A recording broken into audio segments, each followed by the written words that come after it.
If you want to have an unmedicated birth with less pain, listen up. This video is for you. Today, we're talking about 3 more coping strategies that you can use if you are desiring an unmedicated or a low intervention birth. Number 1, we are talking about the gate control theory of pain. So the gate control theory of pain is basically flooding your brain with non-painful stimuli so that it cannot take in the painful stimuli. So your brain is only capable of feeling so much at once. So the idea is that if you flood it with things that are pleasant or not unpleasant, the gates will close and it will not allow that more painful stimuli to come in.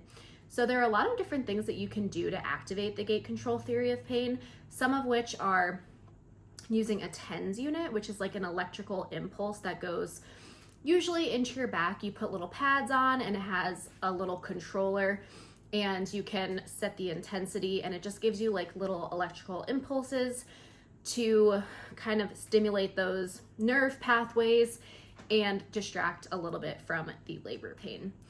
Another thing you can do is you can squeeze a comb. So you're going to curl your hand like this, and wherever your fingers touch your hand, that is the perfect place to squeeze the comb.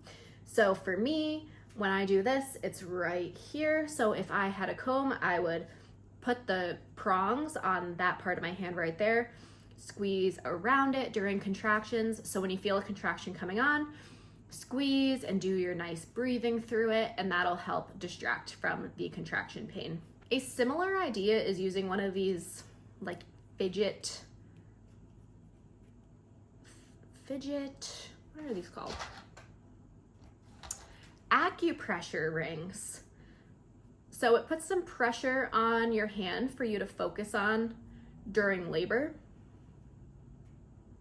I found this very helpful during my labor. It just gave me something to focus on outside of the contraction pain, and it does put a little bit of pressure, so you're getting that like stimuli input from it. So yes, I really like these acupressure rings, which you can find on Amazon. And then you can also have your partner do a double hip squeeze, or you can have them do counter pressure on your back.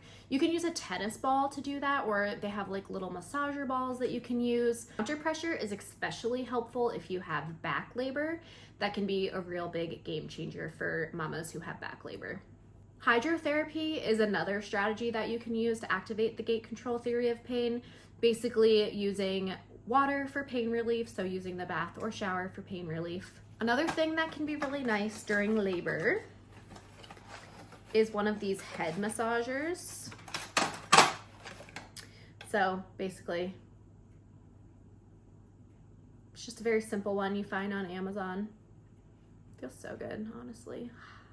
It's just very relaxing. So doing things that are relaxing, that's going to let your body kind of melt and let go, is going to be the best. The worst thing you can do in labor is tense up. So doing different things like full body massage, having your partner massage your hand, having them use one of these, having them just do a scalp massage with their hands. Anything like that is super helpful to help you relax and get rid of some of that tension that will ultimately lead to pain in labor. Another coping strategy you can use is aromatherapy. So some of my favorites are ginger and peppermint for nausea. The ginger is especially helpful for a lot of people, I find, in labor. And then lavender is also really amazing for relaxation. There are a ton of different ones you can use. I would just use a baby safe brand and make sure that you're not using it in a diffuser, because you might decide that you absolutely despise the scent when you're in labor. If you're having nausea or if you're having any aversions to anything, you are extra sensitive during labor and things can just tip you off. So make sure that you're not putting it into the air where you can't take it back and then you have to suffer through smelling it when it is not doing it for you. So I would recommend putting it on a little cotton round, so then you can smell it as needed and then toss it out if you are no longer liking it and it is no longer working for you. Thank you so much for joining us today. If you like this video, please subscribe and join us for future videos on this 30 days to a better birth journey. See you later.